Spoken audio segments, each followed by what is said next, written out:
In the war-torn land of Brustan, the year was 1917.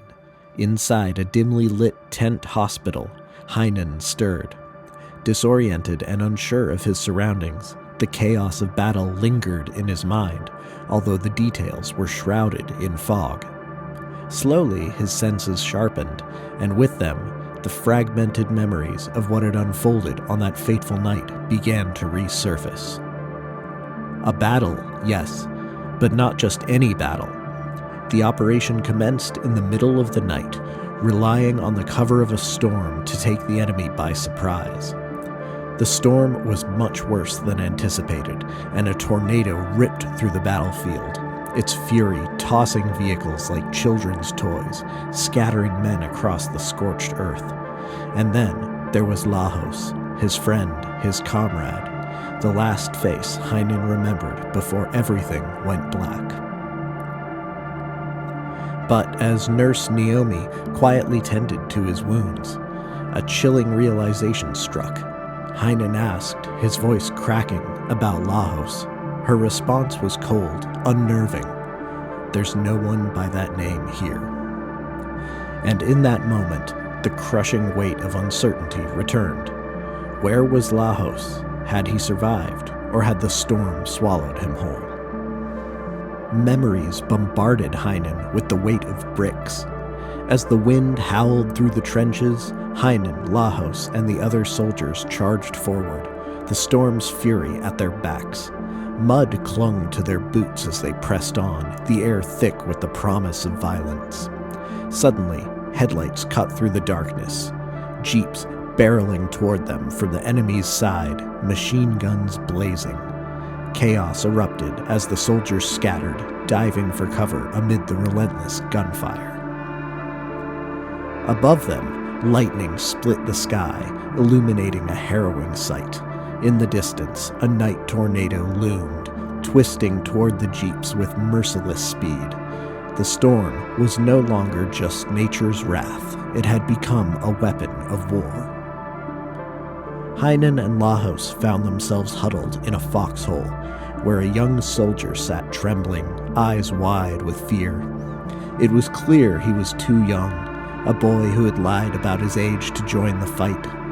His body shook, gripped by shell shock, as Lajos and Heinen tried to calm him down. Their brief moment of refuge was shattered when Commander Marks appeared, his face twisted with contempt. Without hesitation, he scolded them for what he saw as cowardice. Then, in a chilling act of brutality, he turned his gun on the young soldier, pulling the trigger without remorse. The boy slumped to the ground, lifeless, as Marks callously looted his body. With horror etched across their faces, Lajos and Heinen knew they had to flee. The storm outside might spare them. Commander Marks would not. Nurse Naomi listened intently as Heinen recounted the horrors of the night battle of Brustan, his voice trembling with the weight of his memories. She marveled at how these soldiers survived such torment, clinging to life in a world ravaged by chaos. But something in Heinen's story felt incomplete, a veil hiding a deeper truth.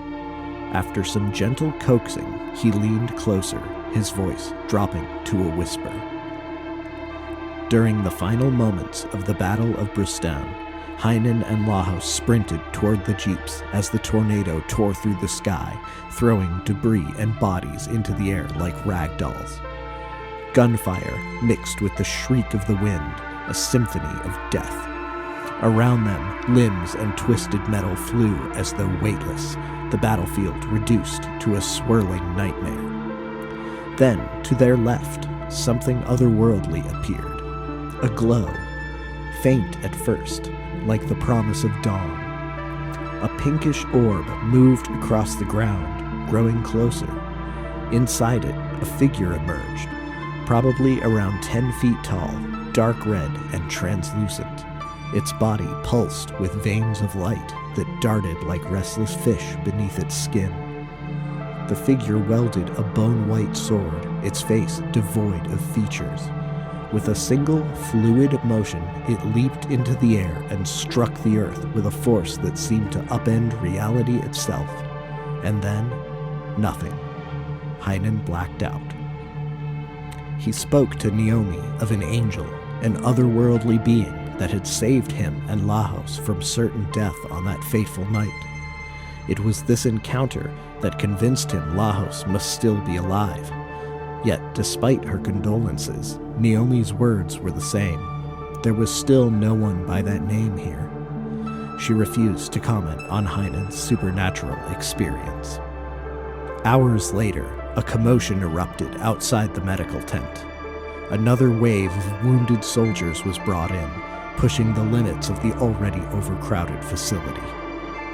Amidst the chaos, Heinen sat up, scanning the new arrivals. His heart raced when he saw an unconscious figure being carried in.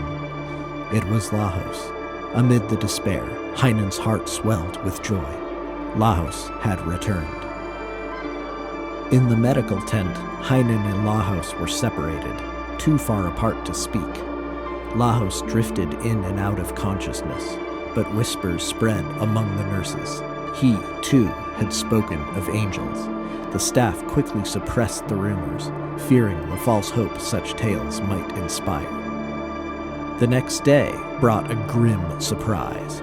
Commander Marks, disgusted by the sight of wounded men lingering in the tent, announced his plans. Tomorrow, jeeps would come to take them all back to the front lines. No exceptions. But that night, Lajos died. Before dawn, Nurse Naomi quietly approached Heinen's bedside. She had heard more about the angels than she had let on, and now was ready to reveal a dangerous truth. The angels were real, she said, and she knew where they came from. But to find them, Heinen would have to desert, a crime punishable by execution.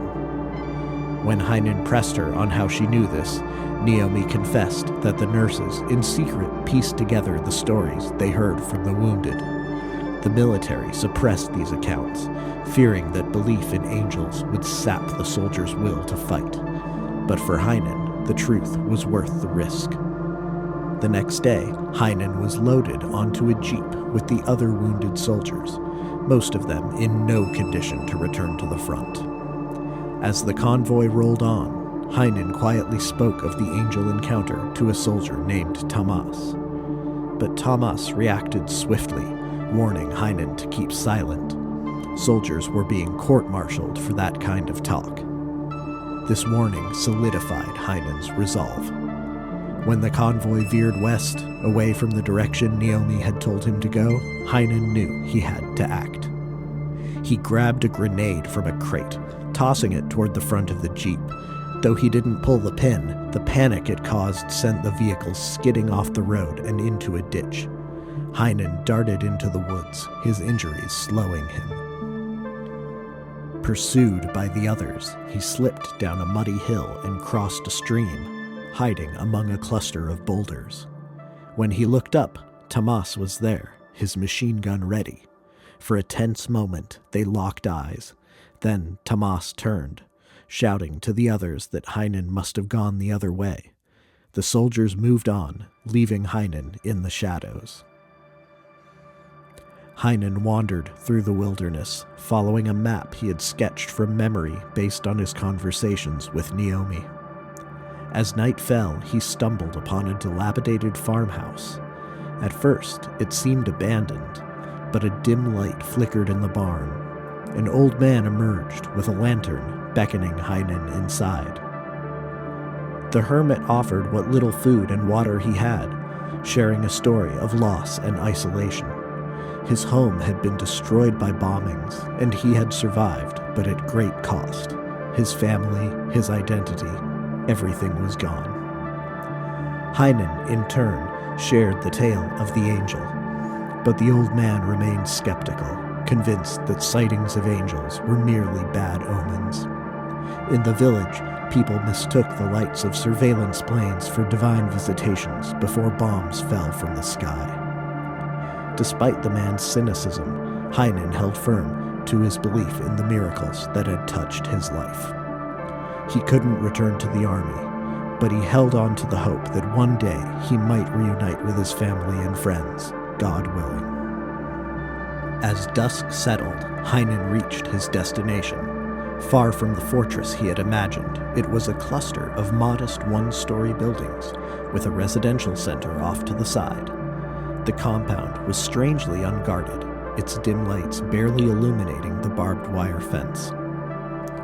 Heinen slipped past the empty guard tower and into the shadows. A line of nurses marched from the residential center to a back door, and when they had passed, he followed. Inside, the silence was eerie. No alarms, no motion sensors. Only darkness seemed to guard the place. He found himself in a stark, sterile hallway. Forcing himself into action, he opened the first door he came upon, revealing a scene of medical and scientific atrocity. Human bodies in a state of simultaneous butchery and reconstruction, still pulsing with an agonized life. Before he could react, soldiers grabbed him, and a doctor sedated him. The soldiers wore the uniforms of both his own army and the enemy's. When Heinen awoke, he was once again in a hospital bed. Above him, Nurse Naomi stood, her face lined with worry. For a moment, he wondered if it had all been a dream, if he was back in the medical tent. He asked for Lajos, but Naomi's warning came too late. Heinen looked to the side and saw what had become of Lajos. His friend's face was the only thing that remained untouched. The rest of the body was an abomination suspended in the air, resembling the angelic figure they had seen in battle. Translucent skin stretched over grotesquely exaggerated muscles, his form a twisted mockery of life. "They're putting faces on them now," Naomi said. She and the other nurses had been imprisoned, forced into these secret experiments, lured by promises of pensions and security. But now they were trapped, knowing they would likely never escape. As a soldier dragged Naomi away, Heinen protested, but a doctor's needles silenced him. And as the darkness closed in, he could only hope that if he were lucky, he would never wake up again.